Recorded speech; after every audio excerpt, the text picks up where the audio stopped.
that Justin Bieber got by Diddy. It's not our fault that Usher didn't want to get fucked by Diddy anymore. It is not our fault that Usher didn't want to get fucked by Diddy no more. Don't hit me no more. Kick in the door, waving the 4-4. All you heard was Papa, don't hit me no more. Let's go. Kick in the door, waving the 4-4. Hey, hey, hey. It was hard. There were a lot of things I seen and a lot of positions that I think I was put in where I had to make very, very tough decisions in my life about who I would be. I was 13 years old, and being 13, having that type of exposure, yeah, it was cool to go to Howard Homecoming with Puff. It was great to be able to go to Club USA or the Supper Club, with Puffy in that time, or the Tunnel. But these are places that a 13-year-old probably should not be. Most kids would be excited about it. Most kids are trying to figure out, how to be around, hot girls, pretty girls. I'm around grown women, and I'm seeing them do things and have experiences that I'm not quite ready for.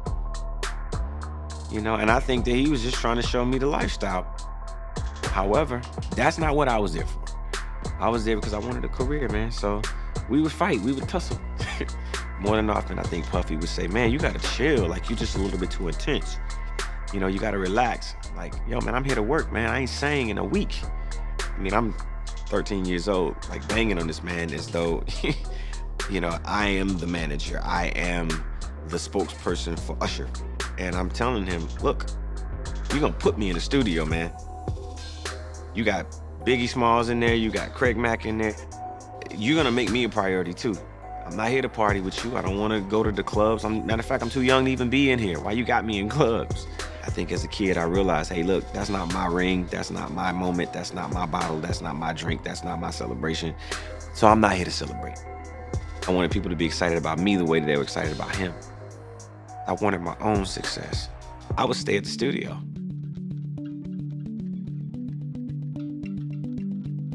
All of what I could absorb from being an artist, being around other performers like Mary J. Blige, Jodeci, I'll Be Sure at the time, Missy Elliott, Timbaland, all of these people, I would just absorb every bit of what I could get my hands on. I was just pulling everything I possibly could. There was a lesson in all of it. There was something to pull from it all because I got a chance to see a glimpse of the lifestyle, a glimpse of the idea of what it was to be successful. And part of all of this is really, if you can see it. When Usher was still a rising star, it's widely known that Sean Diddy Combs had a hand in mentoring him. At least that's how it was presented. But looking back, some people have started to question the real motive behind that mentorship. Was Diddy genuinely trying to help young artists like Usher? Or was he looking for someone to shape, control, and use for his own benefit?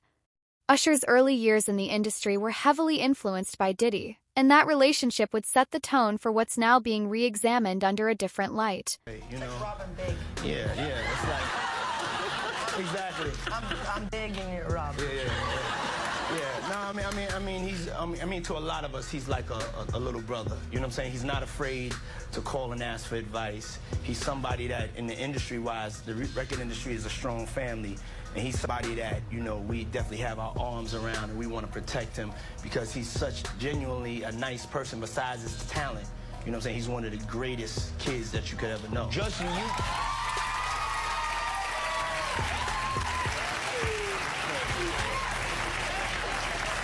Diddy bought his son a Bentley. Maybe, he could buy you one also while you're out. Got me a Lamborghini. Oh, well, that's nice. I haven't gotten it yet, though. Yeah, I know. When is that coming, that Lamborghini? We talked about this last He time. had the Lamborghini for a day or two, and he had access to the house, and he knows better than to be talking about the things that he does with Big Brother Puff on national television. Apparently not. Something. Right now. Wow. Lean into me again. You smell amazing. How old are you? Thank you. How old are you? I'm 16. I'll be 17 in like 2 weeks. I don't ever remember smelling that good at 16. Like that was bad. Wow, look at your eyes. What music are you listening to? Would you rather we have to be naked on stage during one full song, or drink a cup of blended works.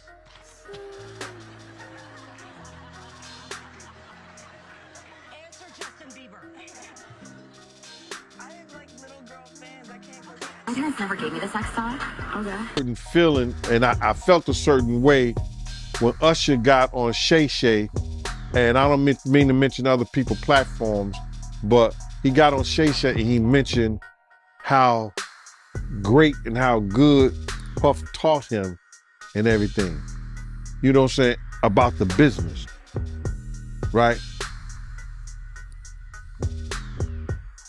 I know, and people know, that was around that in that time that Puff and Usher did have a situation. And that situation led Usher to... Flown out to Atlanta by a manager. His name's Scooter Braun. Flown out to Atlanta just to meet with him and meet different producers and different people. I was actually going to meet Jermaine Dupri at his studio. And who rolls up? Usher in his Range Rover. It rolls up, and I was like, is that who I think it is? And Scooter was like, yeah. And so I ran up to him and I was like, Usher, I love your songs. You want me to sing you one? And he was like, let's just go inside, little buddy. It's cold out. So the politest possible way he could say no, he did. And I was like, wow, he just turned me down. And I was a little disappointed. He had to go into a studio session, so I was like, whatever. And a week later, he actually watched my videos with my manager and was like, oh my gosh, why didn't I let him sing? So flew me back to Atlanta where I got to meet him again, and he wanted to sign me. But there was something else. Justin Timberlake, right? Yes, Justin Timberlake also wanted to sign me. It was like kind of like, what happened was Justin Timberlake and Usher both went into a ring and boxed it out. And the outcome was Usher. I think it was There's an old story floating around that Diddy gave up Justin Bieber to Usher, almost like transferring responsibility. But when you really look at the way Usher was brought into Bieber's career, it seems more like Diddy was making a strategic move rather than stepping aside. He still maintained proximity and influence. Diddy's goal was control and access, then placing Justin under Usher's wing could have just been another way to stay involved without appearing to be front and center. They're getting f***ed in the ass because that's their ritual, that's their rite of passage to get to the next level. They videotape it. Then when he in the meeting, they give him a contract. They play the video of him getting f***ed by like 3 niggas. Everybody in the music industry that you see that's successful is a homosexual.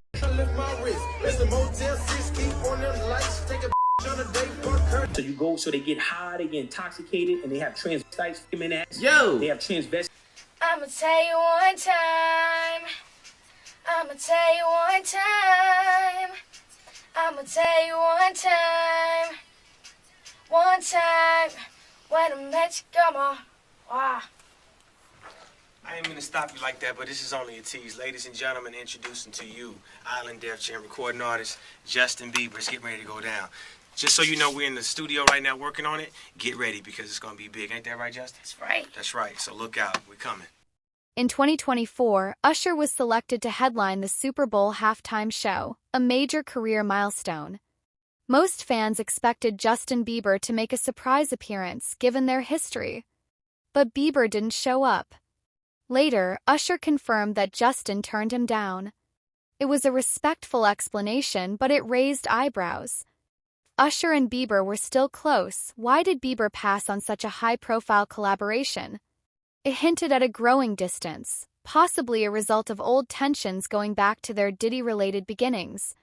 To New York City.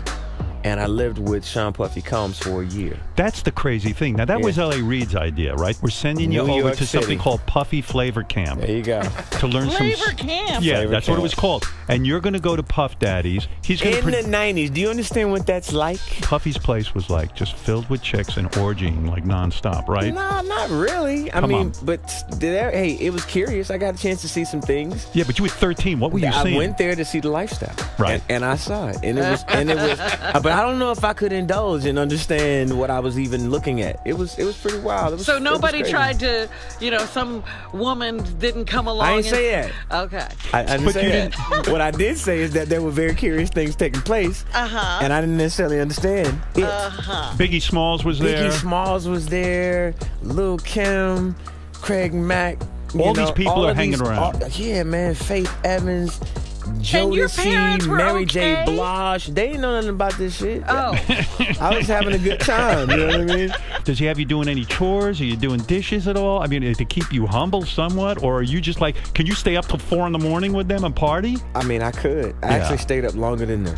And do you have money? What's going on? I mean, I had like per diem. I had like, What like a a living. life. Yeah, it's pretty crazy. 14 years old. You're a dad now. Would you ever send your kid to Puffy camp?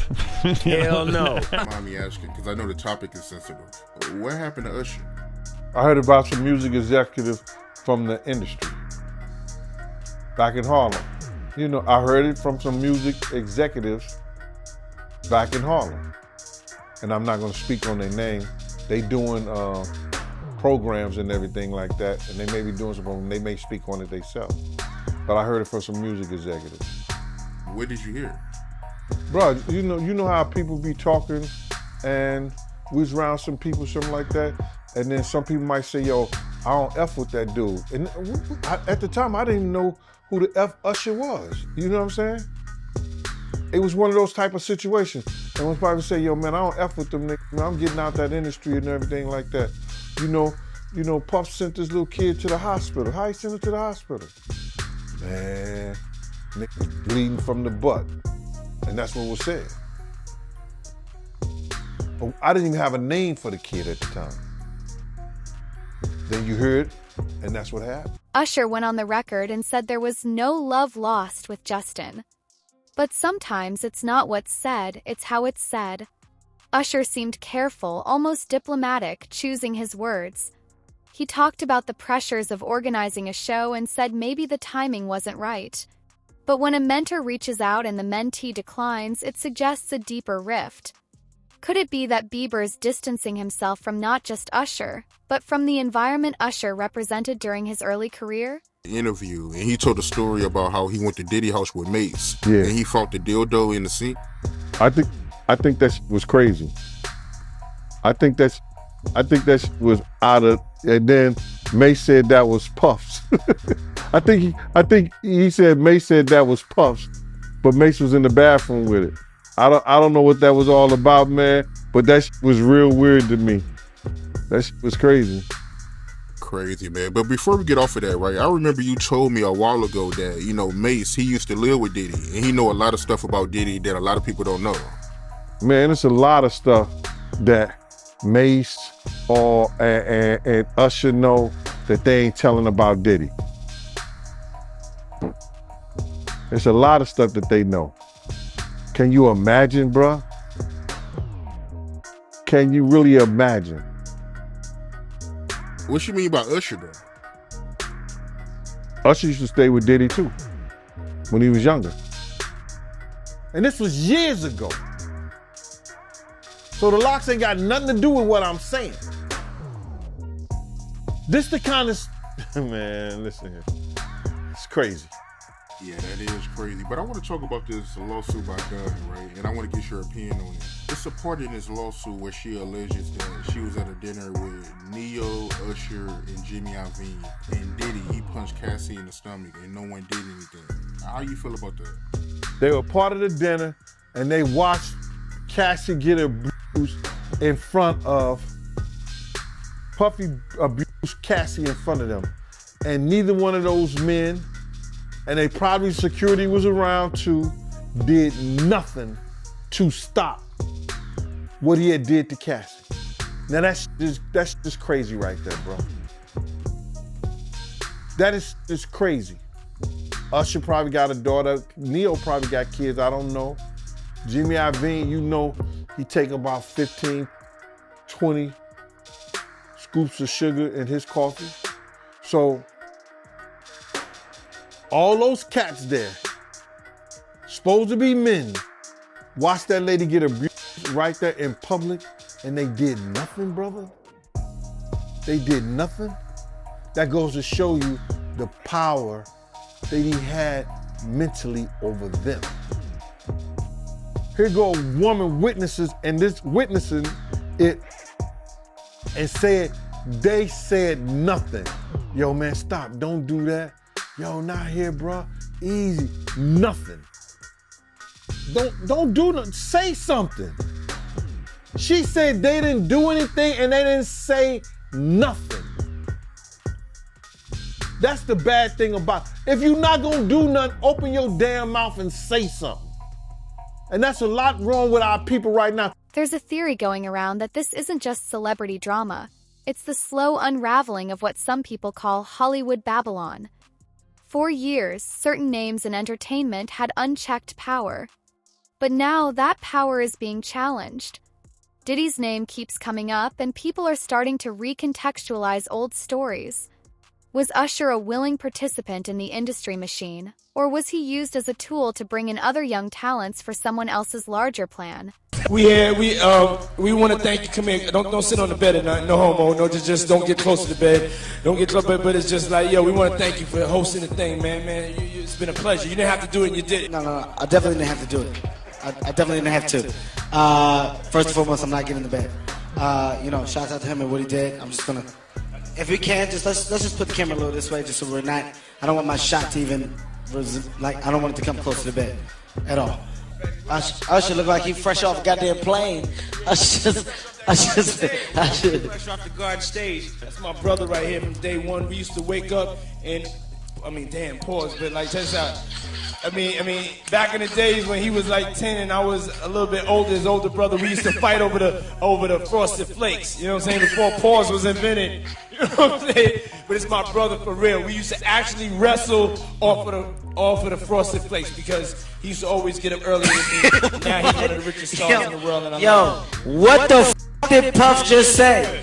Nobody's gonna acknowledge this but me. Puff just said we used to wrestle over the Frosted Flakes. And we're streaming live. That was stupid. Listen, that was fucking stupid. Listen, we're having a good time. Your Usher made it. He had been trying to get to Bieber for a minute. And his management was backing him off. But it wasn't until Usher took over management and had guardianship and gave temporary guardianship to the diddler for 48 hours. Think about that. He had already been to the hospital.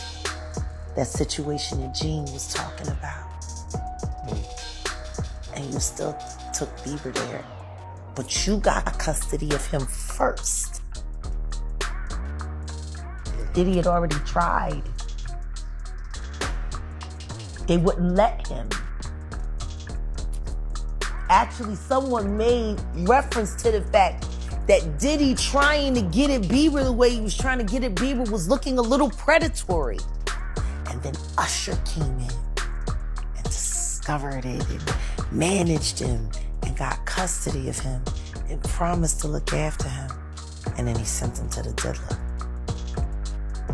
Does that sound like a good guy? It's horrible. Does that sound like a good guy? Now that we know what Diddy's really like.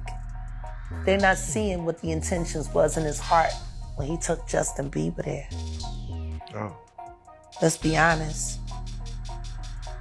He took Justin Bieber there.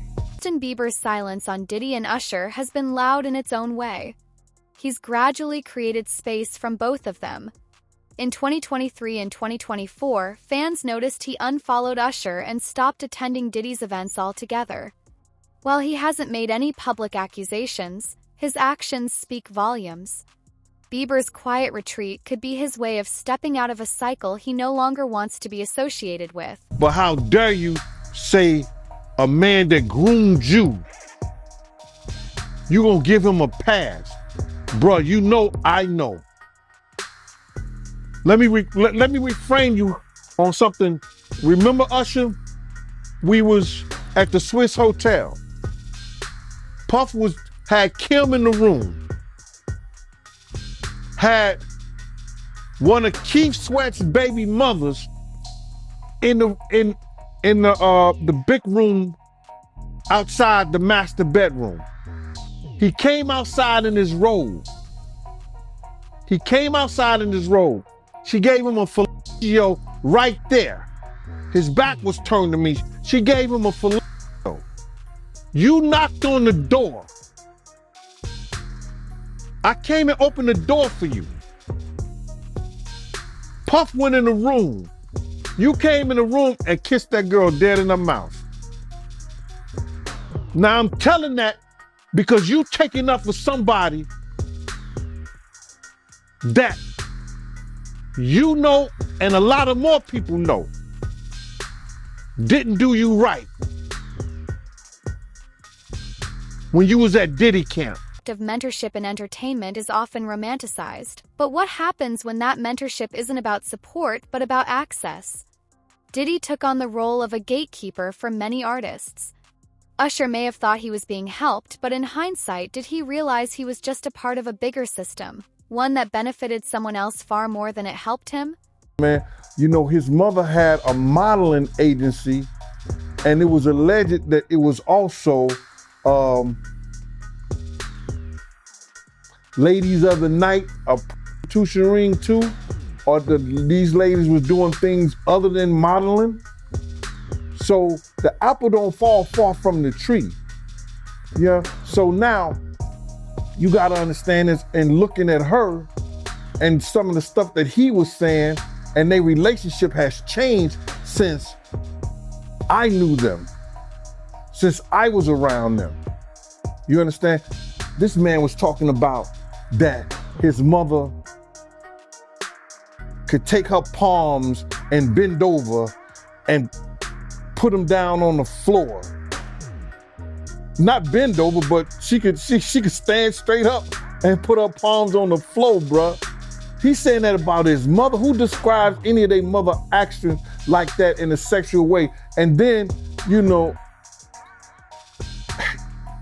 I don't know how many dudes do kiss their mother in their mouth when they 50, 60 years old or something like that.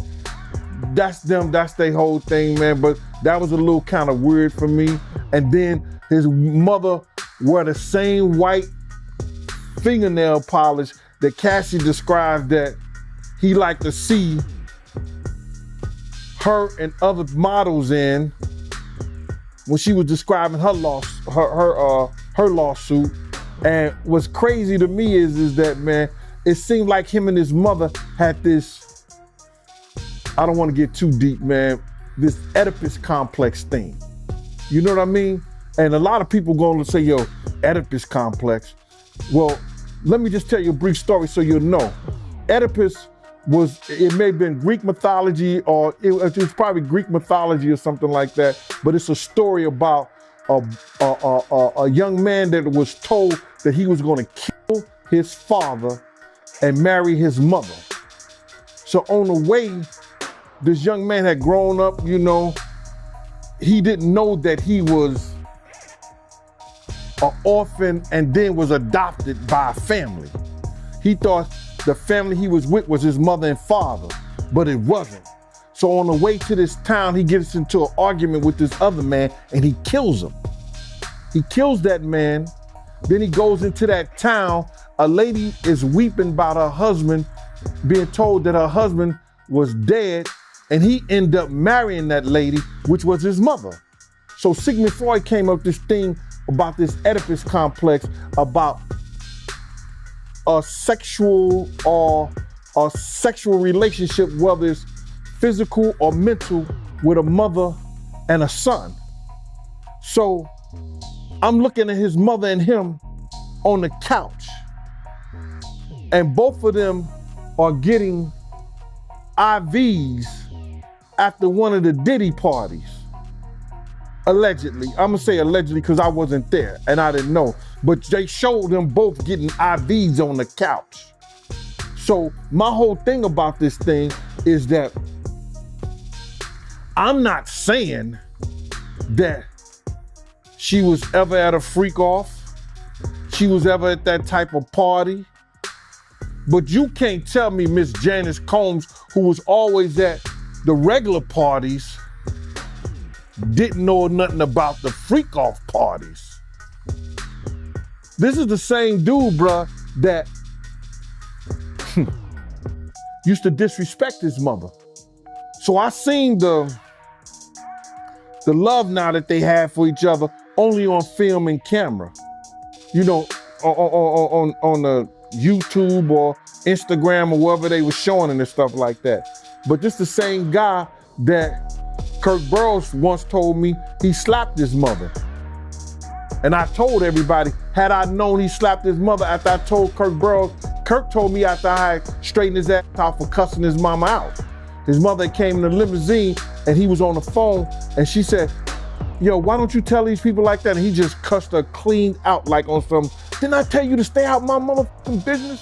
And I was like, yo, I was shocked. She didn't say nothing. I said to him, I said, yo, boy, let me tell you something. If you ever cuss your mama again, I'm gonna beat the shit out you. You ain't gonna bring nothing but bad luck to us treating your mama like that. So I guess he ain't treating his mama like that no more. But I don't have no qualms in her defending her son. In fact, this saga goes so deep because Gene Deal originally claimed that Diddy fired him because his mom was making moves on him. Did you see the IG live that Puffy and his mom did? And Puffy, he was shouting out Mason, showing him love for, you know, him being a part of the No Way Out album. And, you know, his mom, she cut it in and, you know, I guess she didn't like him shouting out Mace and she made a comment telling Mace stop messing with her son or whatever. I guess mama wasn't feeling Mace. And Mace is a celebrity. And by him having a platform to say something about her son, you know, she would say that. You understand? I've said more about Mace, I've said more about Diddy than Mace have. But maybe because I'm not a celebrity, I don't have the platform, and he didn't say my name, she didn't say anything about, and you too, Gene Deal. And maybe because she might still find me sexy. She say she looking. What you mean by that? His mom was trying to talk to you back then? I don't wanna.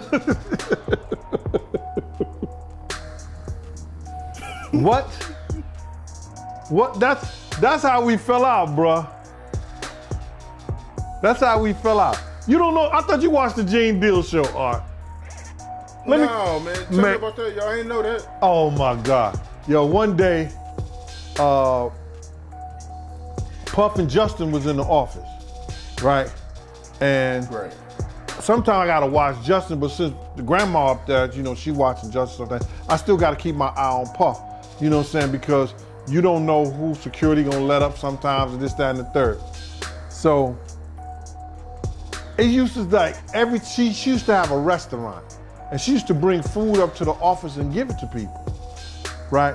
So, this one particular time, you know, she used to always like do innuendos to me. Gene, why you don't never Gene, why you don't like this? But I never even, you know, paid her any attention because it's always Miss Combs. It ain't Mama Combs, it ain't Janice, it's Miss Combs. You understand? I gave her that respect. But she used to always throw in the windows, and you know when somebody find you somewhat attractive. And then because I used to get in Puff's ass, because Puff used to be disrespectful around his mother. You understand? I'm glad they got a better relationship and they got a better understanding, because she know I said it before. You understand? When he cursed out, we was getting in a limousine. This when the office was on 19th Street and 5th Avenue. He said, didn't I tell you to stay out of my motherfucking business? He was talking to his mother. And I said, boy, let me tell you something. If I ever hear you cuss your mother again, I'm gonna beat the shit out you. You ain't gonna bring nothing but bad luck to us. Don't you ever cuss your mother again. Like, what is even going on here? How was all of this happening in plain sight without anyone figuring out what was going on? Gee, but I told her to stay out of my business. Nigga, you wouldn't have no business if it wasn't for her. I'm not playing with you, man. Now you need to apologize to her. She slammed the door because she was gonna get in a limo with us at this time. She just left and went the other way. Now, we was in the office one time. This one time, Justin, she brought some food up. And she like, Gene, I need you to go downstairs and get this food out the truck or the van or whatever she had on down there. I need you to get out there. I said, and all these people's in the office. It's 1,000 interns that could have did that shit. But I know she just she wanted to show that she had power over me, and I would never give her no power over me. You understand? Because she used to always ask me to do shit. I know what, she probably really wanted me to do, but I wasn't feeling that. So now, I'm sitting there like, no, I'm not doing that. I'm not here for that. So she got all riled up. Everybody do what I tell them to do except you. Who do you think you are? Something like that. I said, I'm here for Puff. Anything happen to him while I go down there getting your food, it's a situation. Puff overheard the thing. And Puff came out and said, yo, I'm tired of this. I'm tired of this. Why you always messing with Gene? Leave Gene alone. This came out his own mouth in his office. And there's people who was there who witnessed the shit. And from that point on, Paul started getting this other dude from my block, around our block, named Stretch, because he was NYPD, to take my days. And I just said to myself, man, I ain't fucking with that no more. And that's how we fell out. That's how it ended. That's how it ended. So she was trying to get at you on the low. She was trying to come on to you. That's why she kept messing with you. But you wasn't going for it. You wasn't checking for it like that. You wasn't interested. Not at all. Nah, I was gonna knock the dust off that, bro. Not me.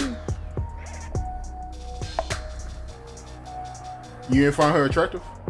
No, not at all. So yeah, the whole family is kinda messed up. And that's without even talking about the lawsuits his sons have been hit by. So how do you think things will turn out for Diddy? Let us know in the comments below.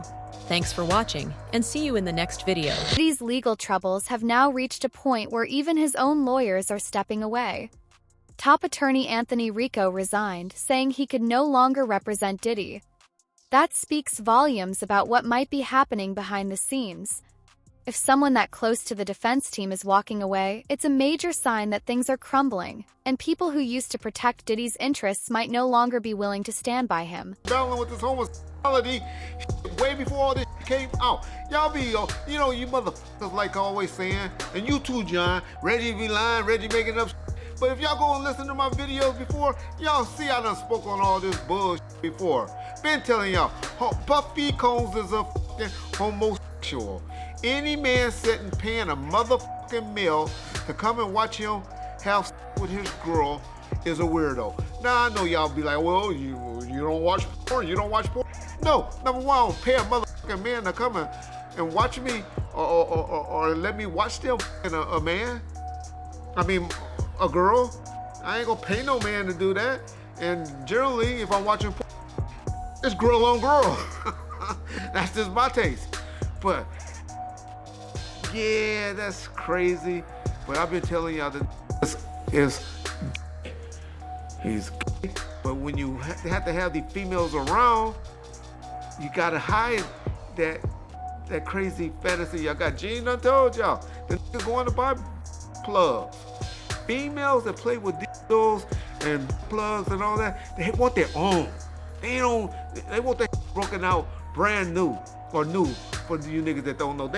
You go break out a that you've been having laying around the house or something like that. Bitches be like, get that shit away from me.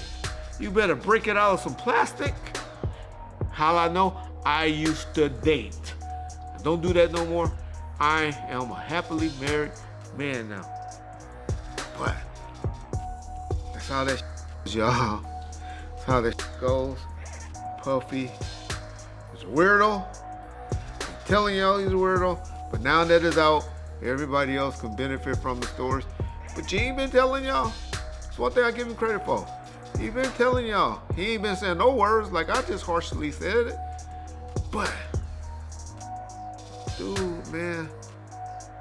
Dude, it's gonna come out. Usher, somebody gonna come out and tell you all these stories. One of the most shocking developments came when the powerful entertainment law firm Grubman Shire Mycelas and Sachs dropped Diddy as a client. This wasn't just business, it was personal. The rumor is that major clients, including Lady Gaga, threatened to leave unless the firm cut ties with him. Diddy had been with them for over 20 years.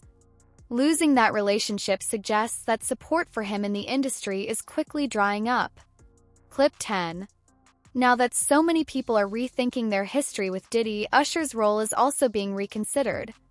Was he ever truly in control? Or was he being positioned and used as a middleman? Someone who could open doors for Diddy under the illusion of mentorship and friendship? When you follow the timeline, it becomes hard not to wonder whether Usher was part of something bigger without fully knowing it.